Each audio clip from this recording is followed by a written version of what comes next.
ونصلي على رسوله الكريم أما بعد. There remain two questions to be answered before we proceed to the Basmala. One is that why is Shaytaan described as Rajim? We say, A'udhu billahi minash shaitan al-Rajim. And the second question is, why do we recite a ta'awudh before the Basmala? So, Shaytaan al-Rajim. Rajim means literally one who is cast or thrown. Rajama, to throw something, to cast something. It is used in the context of something physical, such as throwing a stone. That is called rajam. Pelting with stones is called rajam. La arjumannak. Ibrahim alayhi salam's father Azar said to him that if you don't stop, la illam tantahi, if you do not stop, la arjumannak, I am going to have you pelted with stones. It also means to cast something in the figurative sense. So casting a thought, an opinion, what we also could call a conjecture or a guess. Rajman bil ghaib, they are throwing their opinions into the unseen or about things that they have no knowledge of. So this is Rajman bil ghaib. So physically casting something, allegorically or figuratively casting something, the meaning that's derived is someone who has been cast out, who has been thrown. So Allah subhanahu wa ta'ala told him that you leave from here, you are expelled from here, banished from here. فَإِنَّكَ رَجِيمٌ, you have been cast out, you have been expelled. So Ash-Shaytan al-Rajim, the correct translation would be that shaitan who has been rejected, who has been cast out, who has been expelled by Allah subhanahu wa ta'ala. This is Ar-Rajim. Often enough this is translated as the accursed one, but this would be expanding the translation a little bit. And yes, shaitan is accursed by Allah subhanahu wa ta'ala. Allah subhanahu wa ta'ala says, La'anahu Allah. Allah has cursed him, so there's no doubt that he is accursed, but the translation here is more of the rejected one. Next question is, why was he rejected? So the long answer to this is mentioned in the whole Quran. The whole Quran explains what Iblis did to get rejected, and now what kind of effort he's making on people to get them rejected. And the shorter answer to this is summarized in those verses of the Quran which are in Surah Al-Baqarah, Surah Al-A'raf, in Surah Al-Hijr, Surah Al-Kahf, a little bit in Surah Sad. There are numerous places, Surah Taha, where the story of Adam alayhi salam and Iblis is mentioned. And the summary of that is that Allah subhanahu wa ta'ala commanded him, along with all the other angels. The angels were asked to bow to Adam alayhi salam. Shaytan, because of his close company with the angels, was also ordered to bow to Adam alayhi salam. This bowing was a mark of acknowledgement of this creation, this special creation of Allah subhanahu wa ta'ala. Allah azza wa jal had declared that this is going to be my khalifa, this is going to be my representative in the world. Inni ja'ilun fil ardi khalifa. So Iblis had a problem with that, and the response of Iblis is mentioned in the Quran. Aba wastakbara wa kana minal kafirin. He refused and he became arrogant. He rose up. So refusal is a serious thing. It's one thing to not comply or not obey. It's another thing to refuse to comply, refuse to obey, that I will not obey, I will not comply. Disobedience, which is called ma'asiyah, could be because of laziness, a weakness, or becoming distracted, weakness of iman. It could be because of different things. A person tells their child to get them something. The child perhaps would like to go ahead and fulfill that commandment, but they got distracted, they got lazy, they didn't feel like it at the time, so they didn't do it. So yes, this is we could say this is an act of disobedience. They were disobedient in the sense that they did not obey. But the child hasn't refused either. This cannot be taken as a refusal. Refusal is a mark of disbelief. It is the first and the most powerful indication of disbelief. When a person refuses that, no, I'm not going to obey, I refuse to fulfill that commandment, it means that they have now put themselves at par with the person who is instructing them, or they put themselves at odds with the person who is instructing them. So, Iblis refused, and refusal is a dangerous thing. His refusal is mentioned before his arrogance. And even though you will find in the literature that the refusal was based on arrogance, and that kibr was the first sort of crime that was committed in the world, but refusal may or may not be based on arrogance. It could be based on many different things. In the case of Iblis, it was arrogance, and that arrogance, pride, that the Prophet ﷺ has explained to us that bars a person from entering into Jannah. This is batarul haqqi wa ghamtun nas, where a person refuses to accept the truth, they refuse to acknowledge the truth, they refuse to admit an error that took place. It has come to light that that was an error. They refuse to accept it as an error. And they do not want to comply with what is the haqq, what is the truth. The second thing is ghamtun nas, to look down at people. So looking down could mean either because they consider themselves to be very, very high, or they consider the other party to be so low, so inferior that they're not worthy of anything. They have no entitlement, they have no worth, they have no value. So both things are included in this. Now in the case of Iblis, yes, on one side he considered himself to be very high, and he considered Adam alayhi salam to be very low. And as the Quran describes, he turned to his origins and says, I am of a greater origin than this human being. خَلَقْتَنِي مِن نَار, you have created me from fire. And fire is a mighty force, it is a powerful force, it is a great thing. And you have created him from soil, from dirt, from clay. What is the importance of this soil and clay? It just sits there. Fire is something to be reckoned with. It can destroy, it can cause havoc, it rises, it is mighty, and soil just sits there. So this was his line of reasoning, and often enough what happens is people get too caught up in their line of reasoning to identify or to be able to reach the outcome of that reasoning. The reasoning in and of itself may be very compelling. It may be powerful, perfectly logical, make a great deal of sense, and all of the arguments that form a part of that discussion, that justification, they're all making sense. So because it appeals to a person understands it, it's logical, they are going to go ahead with it, just because it is a compelling argument when put together. But the validity of an argument, the power of an argument, is only as good as the outcome.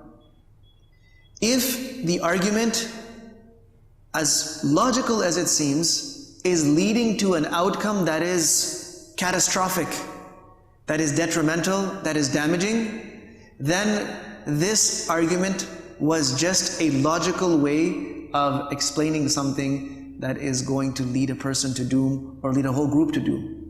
And this is what happens today. We look at the argument itself without necessarily looking at its implications or its outcomes, and we are swept away with the logic and the good placement of that argument. It makes sense to us. It's good enough for us. Arguments are only as good as their outcomes. And when the outcome is going to challenge something that Allah subhanahu wa ta'ala wants, then that outcome will always be an outcome of failure.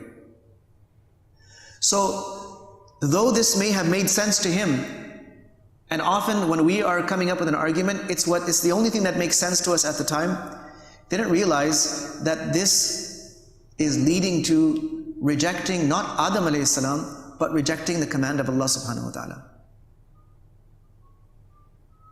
And because he was not able to see that, he ended up not disrespecting Adam alayhi salam, but refusing to fulfill this command, which was necessary and compulsory for him to fulfill.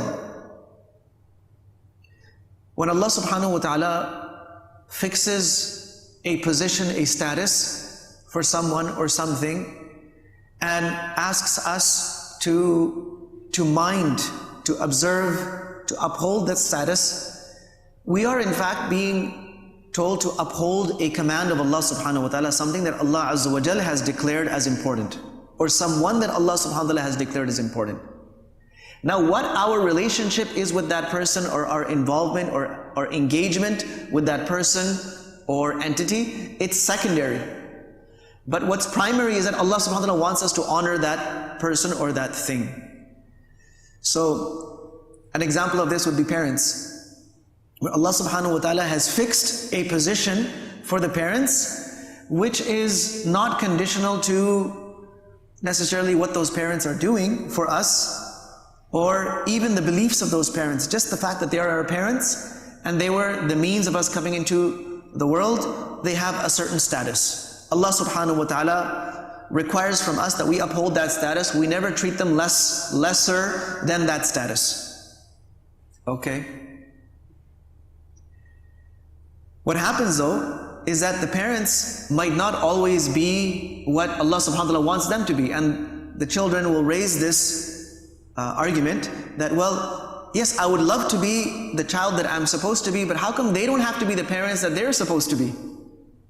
And that has its own place, that argument has its own place, and it may make sense. It may seem perfectly appropriate from the perspective of the person who sees that, well, how come I'm having to do everything and they don't have to do anything? And there is a place and a validity for that argument. However strong that argument may be, it does not mean that now the status of the parents has come down. It is still where Allah subhanahu wa ta'ala has kept it.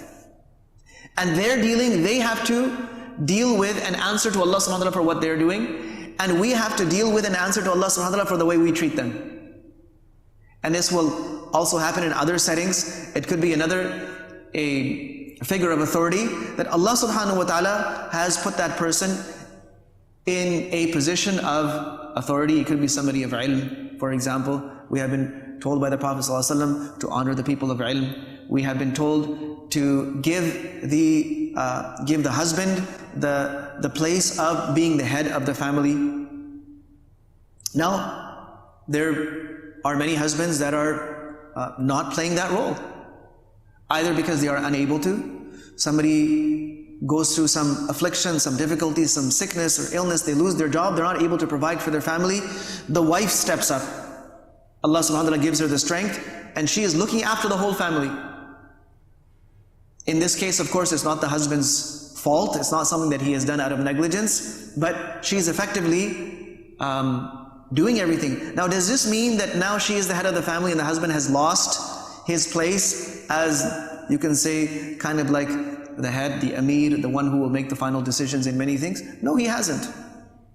What if the husband is negligent and has walked away from his responsibilities?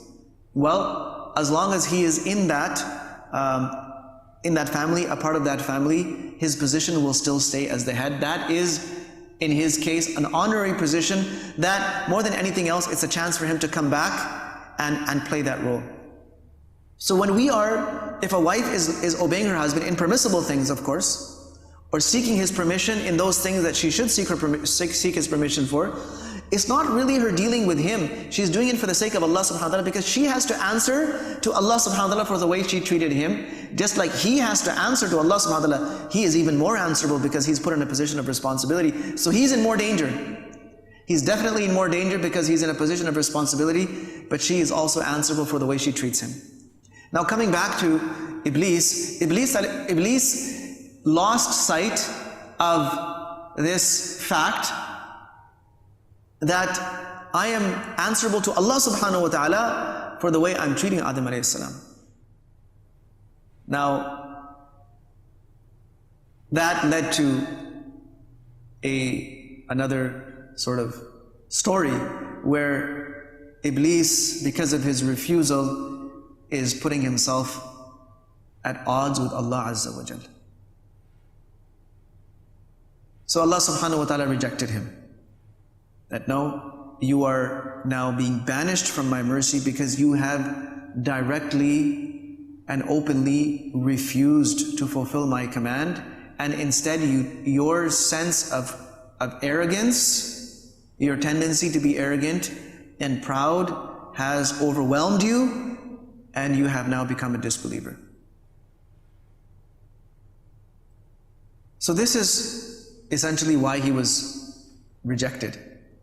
When we are reciting the ta'awudh, especially before reading the Quran, it's a chance for us to think of why Iblis was rejected and ask Allah subhanahu wa ta'ala for protection from all of those things that got Iblis rejected by Allah subhanahu wa ta'ala, so we never have to face such a thing.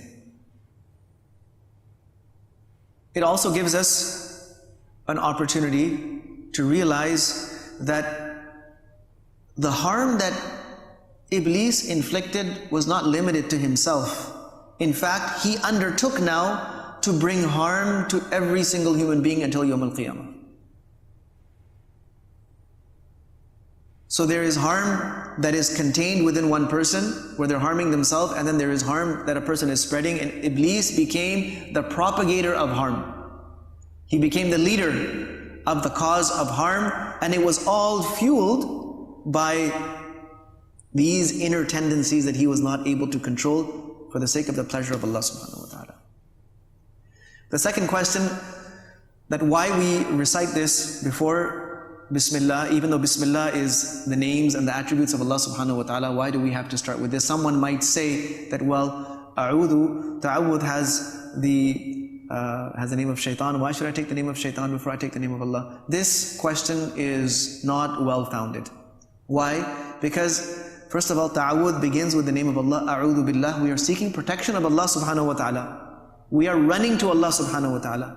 And ta'awudh, protection is necessary because before we can go to something of benefit, we must save ourselves from the harm that is impending, that is upon us. A person who is being attacked by someone holding a knife and is also hungry is going to first escape the attacker, defend themselves against the attacker before going and having a bite to eat, even though the food is necessary.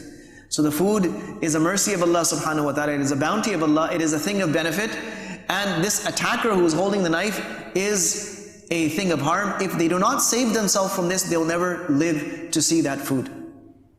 So in terms of Sharia, they say that daf'ul madarra, the protection or the removal of harm comes before jalbul manfa'ah, before doing something of benefit.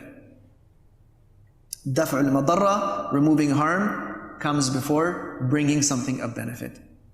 So we remove ourselves from the harm that Iblis has sworn to bring to us, and then we turn to Allah subhanahu wa ta'ala and we begin that task, taking His blessed name and His attributes. If we do not save ourselves, if we do not get protection from Shaytaan, who is like that person brandishing the knife and waving it in front of our face, we may never get to the good deed, and we may never get to complete the good deed. So these are some reflections to complete the discussion on ta'awudh. There are also other things that we could possibly bring up, but this will serve as a completion of our discussion of ta'awudh, and we will continue with basmalah from here. Wa sallallahu wa sallama wa baraka ala nabiyyina Muhammad. فتهدي الضياء لها